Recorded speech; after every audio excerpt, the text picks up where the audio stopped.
DP filtra izņemšanas, kāpēc mēs krāsojam. Šeit ir pierādījums tam, kad kādreiz bija izņemts DP filtrs. Šitais, laikam, Opelim vai Renault. Un skaties, kāda šuvēs. Nekvalitatīvi, var teikt, pat nenoslipēts. Redzi, bija vajadzēja tad, kad tu krāsoji, taisi vajadzēja noslipēt.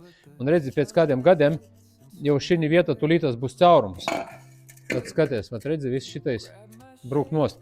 Tā kā ieteicam ir tāda speciāla krāsa, tad, kad mēs izņemam ārā DP filtru no mašinas, viņš ir daudz nemāks, labāk jau viņu pārkrasot. Tad, kad tu izņemi, sametināji, noslipēji un nokrasoji to visu bunduli, tad vismaz kaut cik ilgākiem gadiem tu pasargāji to pašu bunduli, lai viņš tik ātri neizrusētu, tā kā pie mums ir ziemas, daudz sals, sniegs, slapšs, un viņš ātrāk izrusē. Tā kā pēc darba, tad, kad mēs to paveicam, atkārtojam, mēs viņus pārkrasojam tādēļ, kad pagarinātu ilgmūžību.